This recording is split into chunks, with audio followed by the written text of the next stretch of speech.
Sayyidina Ali ditanya, apa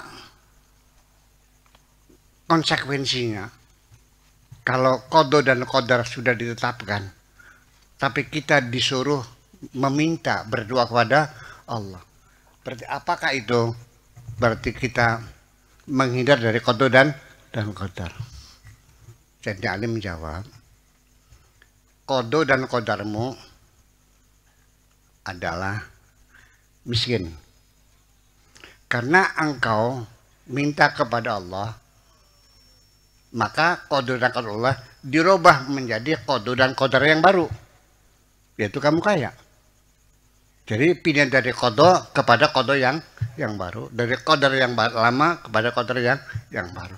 Tetapi semuanya ini tidak mungkin terjadi kecuali atas kehendak Allah Subhanahu wa Ta'ala. Saya ingin bertanya kepada ibu-ibu dan bapak sekalian. Namamu siapa, Kang Ubed? Ubaidillah. Apakah itu pilihanmu nama Ubaidillah? Lahirnya di mana? Di mana? Cirebon. Pilihan siapa? Apa Anda pernah meminta lahir di Cirebon? Enggak. Lahirnya hari apa? Hari Ahad. Kenapa minta hari Ahad?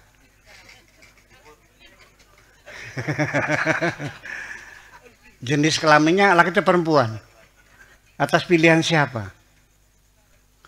Ujung-ujungnya sampai engkau matinya di mana, caranya bagaimana, di negeri mana, kamu tidak diikut sertakan. Realita, betul nggak? Kalau saya diberi kebebasan memilih, saya ingin terlahir dari perutnya Ibu Tin kok. Langsung punya pabrik mobil ya. Lah ya iya dong. Ya karena saya lahirnya di Kertasmaya, dari orang tua petani. Ya kan. Ya ceritanya kan beda. Jadi artinya termasuk bakat-bakat keterampilan yang Allah berikan kepada kamu tidak dikonsultasikan kepadamu kok. Iya. Sampai jenis darahmu apa AB, apa O, apa B juga kamu tidak terlibat di situ. Betul nggak? Semuanya kita tidak dilibatkan. Darah kita mengalir. Paru-paru kita kembang kempis, memasukkan oksigen ke dalam darah, dan darah dipompa oleh jantung, memutari tubuh kita ini. Ikut serta nggak ibu-ibu? Ikut serta nggak? Enggak. Ketika kita merasa agak panas udara, tubuh kita mengeluarkan keringat. Perlu dipersing nggak keringatnya? Dia keluar sendiri kok. Jadi artinya orang yang tidak menerima qada dan qadar sama dengan orang yang tidak mau terima beres. Orang yang tidak menerima qada qadar sama dengan orang yang tidak mau terima beres. Pokoknya yang penting terima beres dah. Enak kan? Ikut ngatur. Toh ngatur juga tidak akan berpengaruh. Apalagi masalah nasib dan sebagainya. Yuk kita Allah bereksperimen. Wahai hambaku, kalau engkau ingin terlibat dalam menentukan perjalanan hidupmu, aku bereksperimen saja. Silangkan panjangkan rambutmu sendiri.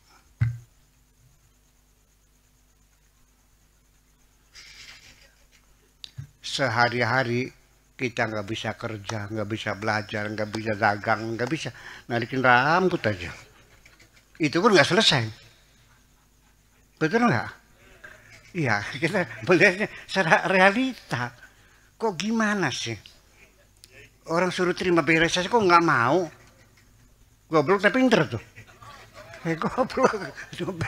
Semuanya diselenggarakan dan kita tidak terlibat semuanya itu. Jadi artinya bahwa kita mesti introspeksi pada diri kita sendiri. Bahwa qada dan qadar itu sangat diperlukan dalam kehidupan kita. Baik dalam beragama, bermasyarakat, kehidupan dunia itu perlu supaya kita tidak mudah berputus asa. Percayalah, dengan orang percaya qada dan qadar, maka tidak mudah orang itu berputus asa karena dikembalikan kepada Sang Pencipta. Ya, kita ini pada dasarnya adalah la haula wala quwata illa billahil aliyil azim. Kita tidak punya daya upaya apapun, kita tidak punya kekuatan apapun, semuanya itu atas kehendak Allah Subhanahu wa Ta'ala. Hati kita menjadi damai, kita tidak berputus asa. Kemudian kita boleh berdoa, silahkan berdoa. Ya, kata Sayyidina Ali, dari qada yang lama diganti dengan qada yang baru. Ya qada juga, qadar juga. Iya. Tetapi saya sendiri juga sebetulnya punya pandangan yang berbeda masalah berdoa.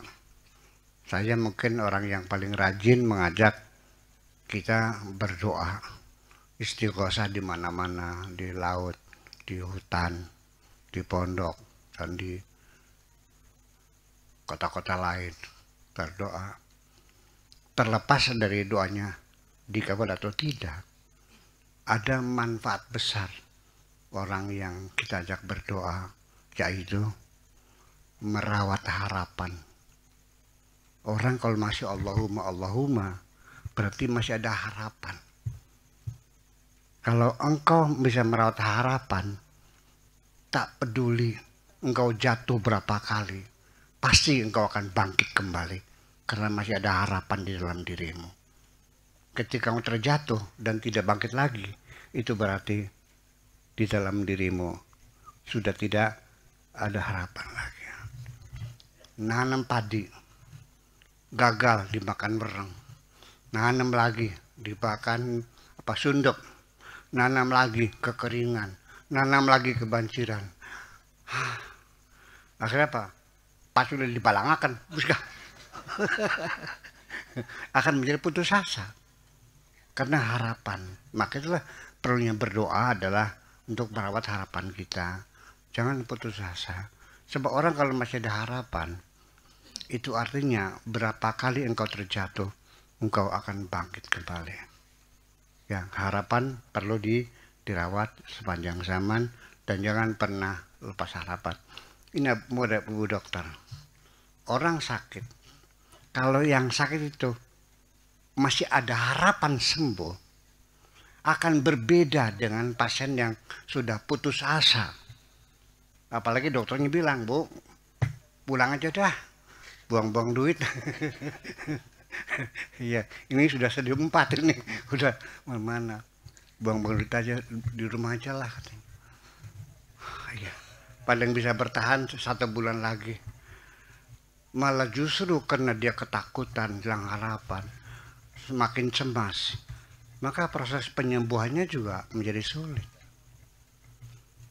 Percaya ibu sekalian bahwa faktor psikologis ini, ya memang nggak kelihatan mata, itu kondisi jiwa kita. Orang kalau hatinya selalu gembira, tidak mudah kena penyakit tuh. Kalau orang yang selalu berkeluh kesah, sedih tuh lulu sedih, kecewa, berlarut-larut, stamina tubuh kita juga sangat rendah sekali. Percaya nggak? Yuk kita buktikan ibu-ibu, satu hari pulang uangnya hilang, kecopetan 10 juta dah, copet. Wah, mana uang? Ternyata tasnya itu disobek pakai silet sama copetnya itu. Dalam keadaan sedih, menangis, pulang ke rumah jalan kaki, kena hujan, kena angin. Besoknya pilek kok, kena flu. Tapi dalam keadaan ibu-ibu sedang bergembira, dapat untung 50 juta, sambil tertawa bersiul, ya kan gitu. Kena hujan, Pilek nggak? Enggak. Jadi yuk kita rawat melalui kode dan konter ini kegembiraan yang ada di dalam hati kita. Itu saja. Wassalamualaikum warahmatullahi wabarakatuh.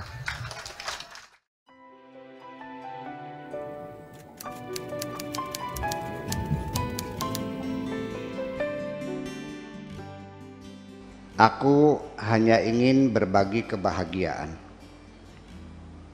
dan tidak menggurui siapapun.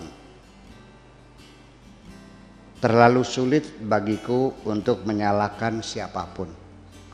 Akan tetapi apabila ada orang yang ingin mengisi raporku, tentu aku sangat gembira sekali. Dan kujamin aku tidak akan sakit hati sedikit pun.